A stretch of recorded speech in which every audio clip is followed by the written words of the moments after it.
अस्सलाम वालेकुम। इफ्तिखार टॉक्स में खुश आमदीद। मैं हूं डॉक्टर इफ्तिखार।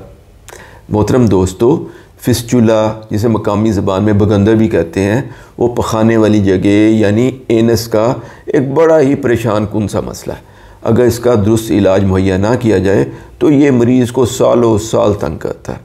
होता ये है कि मरीज़ की जो पखाने वाली जगह या एनस है उसके साथ कहीं पे कोई एक दाना बन जाता है जो ठीक नहीं होता और बार बार फटता रहता है।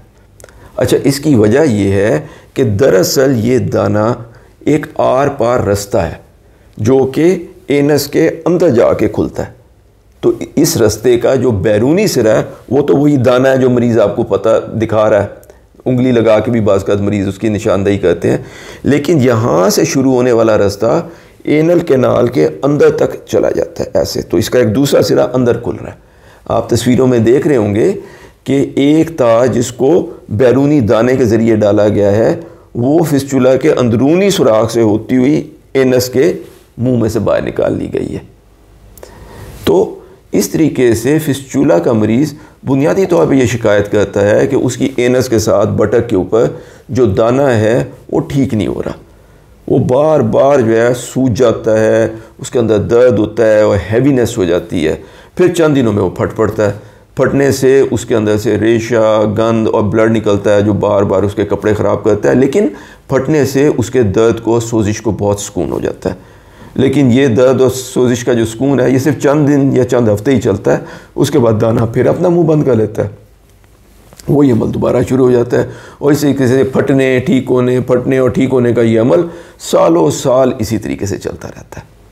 फिस्चुला के बारे में समझने की सबसे अहम बात दोस्तों ये है कि अगर एक दफ़ा खुदा न खास्ता किसी को फिस्चुला बन जाए तो ये ऑपरेशन के अलावा दुरुस्त नहीं हो सकता। ऑपरेशन के अलावा इसका कोई शाफी इलाज दस्तयाब नहीं है।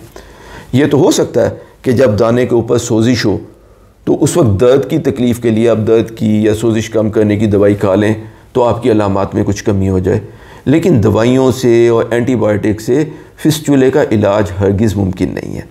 और अगर मरीज़ अपने फिस्चुले के ऑपरेशन को बहुत ज़्यादा डिले करेंगे तो फिर होता यह है कि वो जो एक फिस्चुला होता है थोड़े अर्से बाद वो अपना दूसरा, तीसरा या चौथा मुंह भी बना लेता है। और इस तरीके से जो उसका होने वाला ऑपरेशन है वो ज़्यादा मुश्किल और ज़्यादा पेचीदा होता चला जाता है। अच्छा दोस्तों, आखिर में हम आपको ये बताते चलें कि फिस्चुला हो या फिशर हो या पाइल्स यानी जिसको खूनी मोके कहते हैं या पखाने की जगह की कोई भी और तकलीफ़ हो, इनकी सही तशख़ीस पखाने वाली जगह के सही मुआयने के बगैर मुमकिन नहीं है। बल्कि अक्सर औक़ात तो इस मुआयने के लिए पखाने वाली जगह के अंदर डॉक्टर साहब को उंगली और ख़ास आला जिसको प्रोक्टोस्कोप कहते हैं वो भी डाल के देखना पड़ता है। अगर डॉक्टर साहब ने ये तमाम मुआयना नहीं किया है तो आपकी तशख़ीस मुकम्मल नहीं हुई है। आपको शायद किसी और डॉक्टर साहब से रब्ता करने की ज़रूरत है। हमारी दुआ है कि अल्लाह आपको अपने हिफ्ज़ व अमान में रखे। अगर आपको हमारी आज की ये वीडियो पसंद आई हो तो बराए करम इसको लाइक कीजिए, हमारे चैनल इफ्तिखार टॉक को सब्सक्राइब करें और बेल आइकॉन दबाना ना भूलिएगा। हम इसी किस्म की मालूमाती वीडियोस बिल्कुल रेगुलरली इस चैनल के ऊपर अपलोड करते रहते हैं।